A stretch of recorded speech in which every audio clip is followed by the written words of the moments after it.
बहुत समय पहले की बात है। किसी राज्य में एक बड़ा ही खूंखार डाकू का भय व्याप्त था। उस डाकू का नाम रत्नाकर था। वह अपने साथियों के साथ जंगल से गुजर रहे राहगीरों को लूटता और विरोध करने पर उनकी हत्या भी कर देता। एक बार देवऋषि नारद भी उन्हीं जंगलों से भगवान का जप करते हुए जा रहे थे। जब वे घने बीहड़ों में पहुंचे तभी उन्हें कुछ लोग विपरीत दिशा में भागते हुए दिखे। देवऋषि ने उनसे ऐसा करने का कारण पूछा तो सभी ने मार्ग में रत्नाकर के होने की बात बताई। इसके बावजूद देवऋषि आगे बढ़ने लगे। भाग रहे लोगों ने उन्हें आगे बढ़ते देख पूछा, क्या आपको भय नहीं लगता? तब नारद जी बोले, नहीं, मैं मानता ही नहीं कि मेरे अलावा यहाँ कोई और है, और भय तो हमेशा किसी और के होने से लगता है, स्वयं से नहीं। ऋषि ने ऐसा कहते हुए अपने कदम आगे बढ़ा दिए। कुछ ही दूर जाने पर डाकू रत्नाकर अपने साथियों के साथ उनके समक्ष आ पहुंचा और नारद जी से बोला, नारद, मैं रत्नाकर हूँ, डाकू रत्नाकर। नारद मुस्कुराते हुए बोले, मैं नारद हूँ, देवऋषि नारद, तुम्हारा अतिथि, और मैं निर्भय हूँ। क्या तुम निर्भय हो? इस पर रत्नाकर बोला, क्या मतलब है तुम्हारा? फिर नारद जी बोले, ना मुझे प्राणों का भय है, ना असफलता का, ना कल का, ना कलंक का, और कोई भय है जो तुम जानते हो। अब तुम बताओ, क्या तुम निर्भय हो? यह सुन रत्नाकर बोला, हाँ, मैं निर्भय हूँ। ना मुझे प्राणों का भय है, ना असफलता का, ना कल का, ना कलंक का। फिर नारद जी ने कहा, तो तुम यहाँ इन घने जंगलों में छिपकर क्यों रहते हो? क्या राजा से डरते हो? रत्नाकर ने नहीं में जवाब दिया। नारद जी ने पूछा, क्या प्रजा से डरते हो? रत्नाकर ने कहा, नहीं। नारद जी ने पूछा, क्या पाप से डरते हो? रत्नाकर ने कहा, नहीं। नारद जी ने पूछा, तो यहाँ छिपकर क्यों रहते हो? यह सुनकर रत्नाकर घबरा गया और एकटक देवऋषि को घूरने लगा। फिर नारद जी ने कहा, उत्तर मैं देता हूँ। तुम पाप करते हो और पाप से डरते हो। रत्नाकर हंसते हुए बोला, नारद, तुम अपनी इन बातों से मुझे भ्रमित नहीं कर सकते।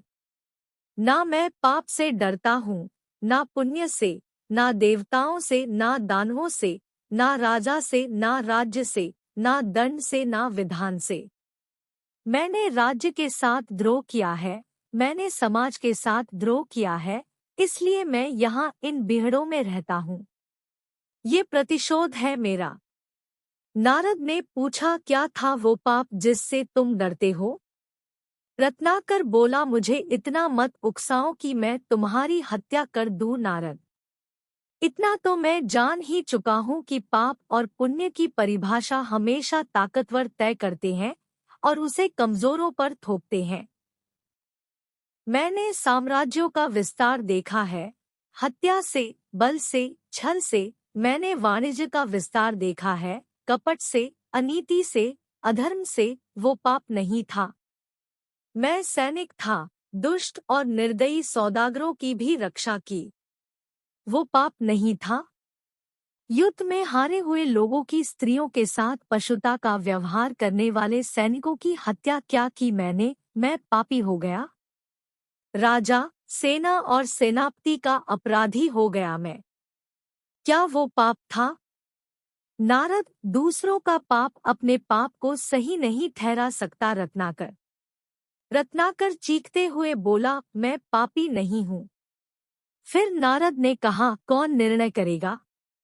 वो जो इस यात्रा में तुम्हारे साथ है या नहीं है। क्या तुम्हारी पत्नी, तुम्हारा पुत्र इस पाप में तुम्हारे साथ है? रत्नाकर बोला, हाँ, वो क्यों साथ नहीं होंगे। मैं जो ये सब करता हूँ उनके सुख के लिए ही तो करता हूँ। तो जो तुम्हारे साथ है उन्हीं को निर्णायक बनाते हैं। जाओ, अपनी पत्नी से, अपने पुत्र से, अपने पिता से, अपने निकट संबंधियों से पूछ कर आओ, जो तुम कर रहे हो क्या वो पाप नहीं है? और क्या वे सब इस पाप में तुम्हारे साथ हैं? इस पाप के भागीदार हैं। रत्नाकर ने कहा, ठीक है, मैं अभी जाकर लौटता हूँ। और अपने साथियों को नारद को बांध कर रखने का निर्देश देकर रत्नाकर सीधा अपनी पत्नी के पास जाता है और उससे पूछता है, ये मैं जो कर रहा हूँ, क्या वो पाप है? क्या तुम इस पाप में मेरी भागीदार हो? पत्नी कहती है, नहीं स्वामी, मैंने आपके सुख में दुख में साथ देने की कसम खाई है, आपके पाप में भागीदार बनने की नहीं। यह सुन रत्नाकर स्तब्ध रह जाता है। फिर वह अपने अंधे पिता के समक्ष यही प्रश्न दोहराता है, पिताजी, ये जो मैं कर रहा हूँ, क्या वो पाप है? क्या आप इस पाप में मेरी भागीदार हैं?